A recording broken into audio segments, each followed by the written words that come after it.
আসসালামু আলাইকুম। আমরা এই ভিডিওতে CSS এর টেক্সট সম্পর্কে জানবো।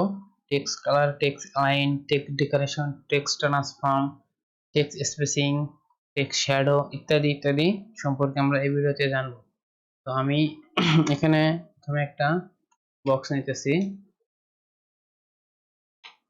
বক্স এন্ড এর মধ্যে একটা স্প্যান ট্যাগ ইউজ করব এন্ড এখানে একটা ক্লাস নাম দেব টেক্সট এন্ড এখানে ধরেন লিখলাম যে hello Bangladesh as a saved. এখন যদি এই বক্সকে ধরি,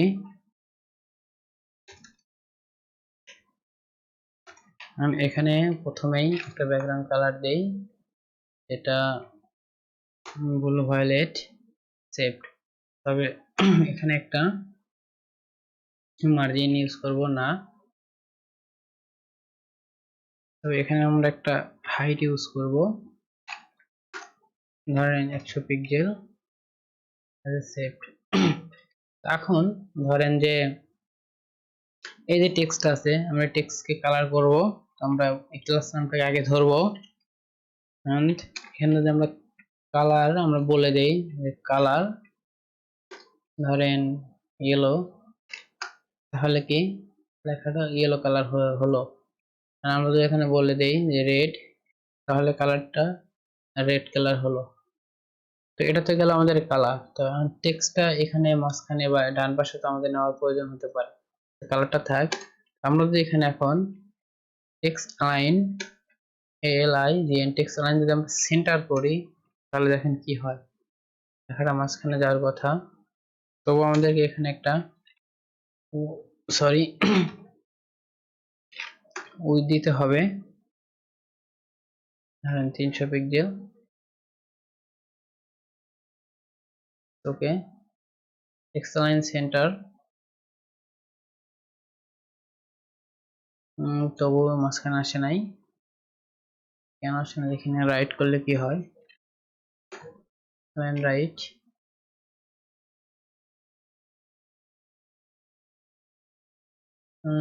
এখানে হাইট ইউজ করছি, জাস্ট মার্জিনটা অটো করে দিয়ে আসি।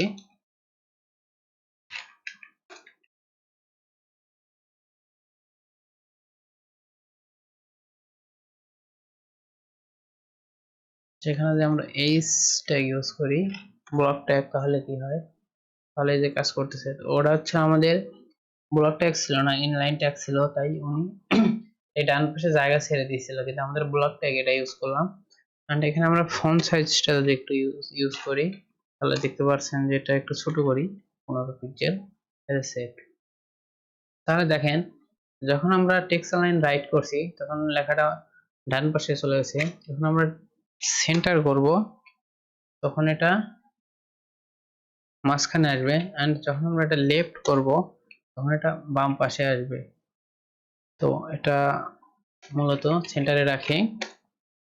এন্ড এরপরে আমাদেরকে আরেকটা জিনিস দেখতে হবে যে টেক্সট ডেকোরেশন। এখন যদি আপনাদেরকে টেক্সট ডেকোরেশন সম্পর্কে জানাই, টেক্সট ডেকোরেশন যদি এখানে আমরা ড্যাশ ড্যাশ দেই, তাহলে দেখেন কি হয়, কোনো কিছু হয় নাই। ইভেন যদি আমরা এখানে একটা আন্ডারলাইন ইউজ করি, সেভ, এখানে লেখার নিচে একটা আন্ডারলাইন চলে আসছে। এন্ড আমরা চাইলেও এই আন্ডারলাইনের কালার দিতে পারি। তো সেখানে টেক্সট ডেকোরেশন কালার, যেখানে আমরা কালারটা দিয়ে দিলাম গ্রিন, তাহলে দেখেন যে আমাদের এই যে দেখার যে কালারটা সেটা গ্রিন হয়ে আছে। এন্ড আমরা টেক্সট ডেকোরেশনের আবার যদি আমরা আন্ডারলাইনটা না দিতে চাই, বা আমরা যখন অ্যাঙ্কর ট্যাগ ইউজ করি, তখন নিচে একটা এরকম আন্ডারলাইন আসে, তো সেখানে আমরা টেক্সট ডেকোরেশন নান ইউজ করব, এই যে পারফেক্ট।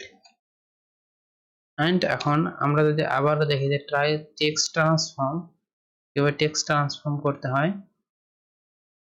তো দেখেন যে এই প্রত্যেকটা লেখা ছোট এন্ড বড় হাতে আছে, ক্যামেল কেস। তো এটাকে যদি আমরা চেঞ্জ করতে চাই তাহলে টেক্সট ট্রান্সফর্ম যদি দেখেন আপার কেস করে দেই আপার কেস, তাহলে কি প্রত্যেকটা লেখা দেখেন বড় হাতের হয়ে গেছে, ক্যাপিটালাইজ। এন্ড এটাকে যদি আমরা লোয়ার কেস করে দেই লোয়ার কেস, তাহলে সেভ করার সাথে সাথে প্রত্যেকটা লেখাই ছোট হাতের হয়ে গেছে। ইভেন আমরা যখন দেখি যে প্রথম ওয়ার্ডের প্রথম অক্ষরটা বড়, দ্বিতীয় ওয়ার্ডের প্রথম অক্ষরটা বড়, তৃতীয় ওয়ার্ডের প্রথম অক্ষরটা বড়, সে ধরেন যে এখানে ছোট হাতের করে দেই, বিটা ছোট হাতের, এইচটাকেও ছোট হাতের করে দিলাম, ধরেন হ্যালো বাংলাদেশ, ধরেন সে, এটাকেও ছোট হাতের করে দিলাম।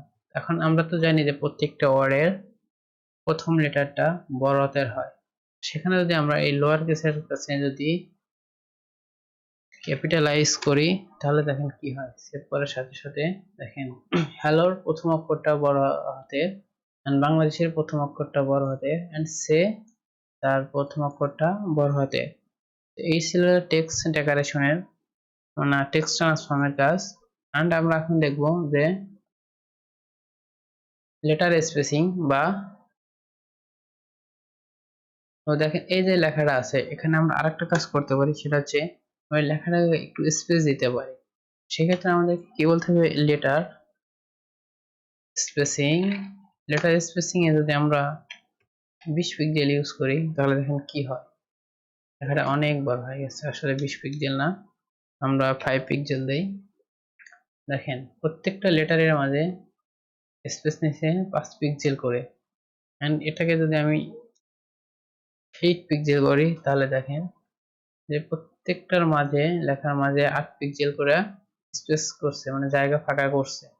মানে এটাকে যদি আমি আবারও 3 পিক্সেল করে দেখাই তাহলে দেখেন এখন প্রত্যেকটার মাঝে 3 পিক্সেল করে জায়গা ফাঁকা করছে। এটা ছিল মূলত লেটার স্পেসিং। এটা যদি ইনিশিয়ালি 0 করে দেই তাহলে দেখেন এই যে এটার সাথে এটা লেগে আছিল, ইনিশিয়ালি যদি একটু করি দেখেন একটু ফাঁকা করছে, 2 পিক্সেল করে ফাঁকা করছে। তো কিভাবে লেটার স্পেসিং করতে হয় সেটা আমরা দেখালাম। এন্ড আমাদেরকে আরেকটা জিনিস হতে হবে যে টেক্সটের একটা শ্যাডো ইউজ করা যায়। আমরা টেক্সট শ্যাডোটা এখন একটু দেখি। টেক্সট শ্যাডো দেখার জন্য আমরা এখানে লিখব টেক্সট শ্যাডো। তবে এখানে আমরা আমাদের ইচ্ছা মতো ভ্যালু দিতে পারবো 4টা, 2 পিক্সেল, 2 পিক্সেল, মানে শেষেরটা তো এটা একটু বেশি দেই, 5 পিক্সেল। তারপর আমাদেরকে একটা কালার দিতে হবে, সেটা ধরেন ইয়েলো কালারটা দিলাম। এখানে টেক্সটে একটা শ্যাডো দিছে। ইভেন আমরা যখন এখানে চেঞ্জ করব 2 পিক্সেলের কাছে ধরেন 5 পিক্সেল করলাম, তাহলে দেখেন পরিবর্তনটা কোথায়, নিচের দিকে বেশি আসলো। যদি এইখানে আমরা একটু বেশি করে দিয়ে দেখি তাহলে এটা এদিক বেশি সরে গেছে। তবে এটা ইনিশিয়ালি 0 রাখলাম তাহলে টেক্সটে সোজা সোজা আছে। যদি এখানে আমরা আবারও 10 পিক্সেল করে দেই তাহলে দেখেন পুরোপুরি শ্যাডোর নিচে দেখা যাচ্ছে। আর এইখানে যদি আমরা 10 পিক্সেল করে দেই তাহলে দেখেন শ্যাডোটা যত বাড়াবো আমরা, ধরেন আরেকটু বাড়াই, যত বাড়াবো তত লেখাটা বোঝা যাচ্ছে না। কিন্তু যখন আমরা 2 পিক্সেল বা অল্প রাখবো বা আমরা যদি -2 পিক্সেল দেই তাহলে আর এটা কাজ করবে না। তো এটা ইনিশিয়ালি 4 পিক্সেল দিলাম, তাহলে দেখেন এই যে লেখা একটা শ্যাডো আমরা সেটা নিচে দেখতে পারতেছি। তো এটা হচ্ছে টেক্সট শ্যাডো ছিল। তো টেক্সট শ্যাডো কিভাবে ব্যবহার করা হয় সেটা আপনাদেরকে দেখাইলাম। তো এই ভিডিও এতটুকুই। অবশ্যই চ্যানেলটি সাবস্ক্রাইব করবেন, পাশে বেল আইকনটি প্রেস করবেন। ভালো থাকবেন, সুস্থ থাকবেন। আসসালামু আলাইকুম।